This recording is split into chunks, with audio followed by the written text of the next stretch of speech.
மேடையில் இருக்கிற சரத்குமார் சாருக்கு என்னுடைய வணக்கத்தையும் மரியாதையும் தெரிவிச்சுக்கிறேன். ஏன்னா அவரோட அரசுலேருந்து இந்த பயணம் ஆரம்பித்து இது 8வது படம் அவரோட நடிக்கிறேன். பல வெற்றி படங்களில் அவரோட நான் சின்ன சின்ன கேரக்டரில் நடிச்சிருக்கேன்.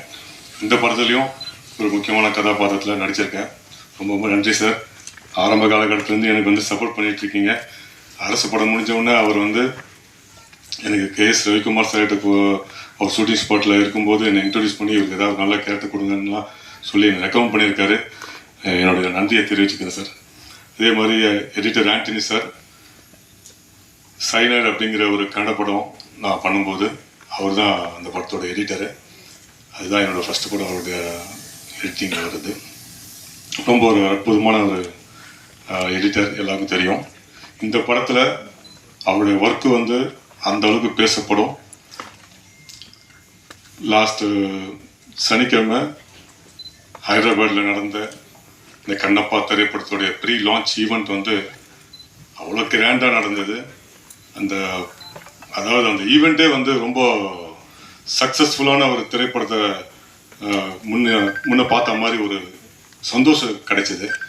அதில் படம் பார்த்த பிரம்மானந்தம் சார், அப்புறம் ரைட்டர் ரவி சார், அப்புறம் எடிட்டரு நம்ம ஆண்டனி சார், இவங்க எல்லாருமே சொன்னது என்னன்னா,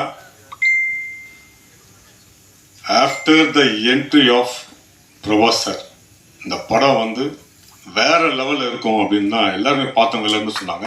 ஏன்னா அந்த அளவுக்கு இந்த படம் டைம் போகிறதே தெரியாத அளவுக்கு மிக பிரம்மாண்டமாக ஃபஸ்ட் கிளாஸாக வந்திருக்குன்னு படம் பார்த்தாங்க எல்லாருமே. அதாவது நம்ம சும்மா சொல்கிறதுக்கும் அடிமனசுலேருந்து சொல்கிறதுக்கும் நிச்சயமாக நம்ம பார்க்கும்போதே தெரியும். ஸோ அந்த அளவுக்கு படம் பார்த்த ஒரு 3-4 பேர் தான் பேசினாங்க அதை பற்றி. அடிமனசுலேருந்து அவ்வளோ சந்தோஷமாகவும் அவ்வளோ நம்பிக்கையாகவும் இந்த படத்தை பற்றி சொல்லியிருக்காங்க. நிச்சயமாக இந்த படம் 100க்கு 100% ஒரு வெற்றி படமாக எல்லாருக்கும் பிடிச்ச ஒரு படமாக இருக்கும் நான் ஆணித்தரமாக சொல்கிறேன். அதே மாதிரி இந்த படத்தோட மியூசிக் டைரக்டர் ஸ்டீஃபன் தேவஸ் சி, உண்மையிலே அவர் ஒரு ஹீரோ ஆஃப் த ஃபிலிம்னு சொல்லணும். ஏன்னா அன்னைக்கு விழாலே கலக்குன்னு கலக்கினார் முந்தானத்து ஹைதராபாத்தில். அந்த அளவுக்கு அவரோட சாங் எல்லாருமே ஈர்த்தது. சரஸா கூட அந்த சாங் 1 more போடுங்க அப்படின்னு அவருக்காக 1 more கூட பாடி காமிச்சாங்க. ஸோ அந்த அளவுக்கு சாங்ஸும் ரொம்ப சூப்பராக வந்திருக்கு. அதே மாதிரி இதோட RR எக்ஸ்ட்ராடனரியாக வந்திருக்கும் அப்படின்னு படம் பார்த்தவங்க எல்லாருமே சொல்கிறாங்க. நிச்சயமாக இந்த படம் எல்லாருக்குமே பிடிச்ச ஒரு படமாக இருக்கும். இந்த மொத்த குரூவுமே இன்னைக்கு இங்கே ஒரு பெரிய ஈவெண்ட்டாக நடத்தலான்னு தான் இருந்தாங்க. பட் இந்தியா முழுக்க பல நகரங்களுக்கு போய் இந்த படத்துடைய ப்ரீ லான்ச் ஈவெண்ட்ஸ் நடத்துறதுனால, அடுத்தடுத்து வர வெள்ளிக்கிழமை ரிலீஸ் ஆகிறதுனால இதை ரெப்ரசன்ட் பண்ணுறதுக்கு இந்த சின்ன குழு நாங்கள் மட்டும் வந்திருக்கோம். இந்த படத்தை நீங்கள் எல்லாரும் மக்கள்கிட்ட கொண்டு போய் சேருங்க. இந்த மாதிரி படங்கள், சரித்திர முக்கியத்துவம் வாய்ந்த படங்கள் இது மக்கள்கிட்ட போய் சேர்ந்தால் தான் இது ஒரு சக்ஸஸ்ஃபுல்லான ஒரு படமாக அமையும். அதுக்கு நீங்கள்லாம் சேர்ந்து இந்த படத்தை மக்கள்கிட்ட கொண்டு போய் சேர்க்கணும். இந்த படத்தை எல்லாருமே தியேட்டரில் போய் பார்த்து உள்ளே போயிட்டாங்கன்னா நிச்சயமாக என்ஜாய் பண்ணுவாங்க. ஸோ அது போக விற்க வேண்டியது உங்களுடைய கையில் தான் இருக்குது. வாய்ப்புக்கு நன்றி. இந்த படத்துடைய ப்ரொடியூசர் நடிகர் மோகன் பாபு சாருக்கு என்னோட மனமார்ந்த நன்றியை தெரிவிச்சுக்கிறேன். ஏன்னா அவர் இல்லைன்னா இந்த படத்தில் நான் இல்லை. 2002 அவரை முதல்ல சந்தித்தேன். என்னோட நண்பன் கோலா ஆனந்த் அவர் தான் என்னை இன்ட்ரடியூஸ் பண்ணார். அன்னிலேருந்து தொடர்ந்து அவரை ஃபாலோ பண்ணி விஷ்ணு மஞ்சு சாருடைய முதல் படமான விஷ்ணு அப்படிங்கிற தெலுங்கு படத்தில் ஒரு சின்ன கேரக்டரில் வாய்ப்பு கொடுத்தாரு. அதுக்கப்புறம் காயத்ரி அவர் ஹீரோவாக பண்ண படத்தில் வாய்ப்பு கொடுத்தாரு. அதுக்கப்புறம் இந்த படத்தில் ஒரு முக்கியமான கதாபாத்திரம் கொடுத்துருக்காரு.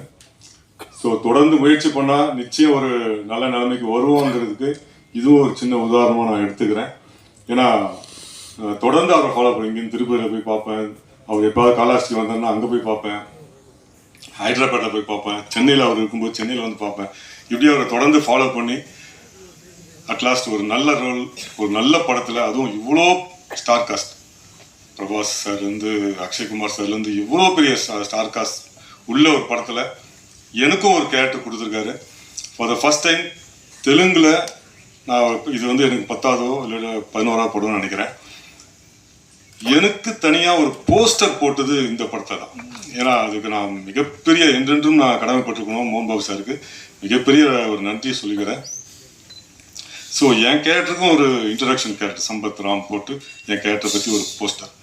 ஸோ இது இவ்வளோ பெரிய படத்தில் எனக்கு கிடைச்சது வந்து உண்மையிலே அந்த ஆண்டவனுடைய அருள் தான் நான் சொல்லணும். நிச்சயமாக இந்த படம் ஒரு மிகப்பெரிய ஒரு வெற்றி படம் அமையும். வாழ்த்துக்கு நன்றி, வாழ்த்துக்கள்.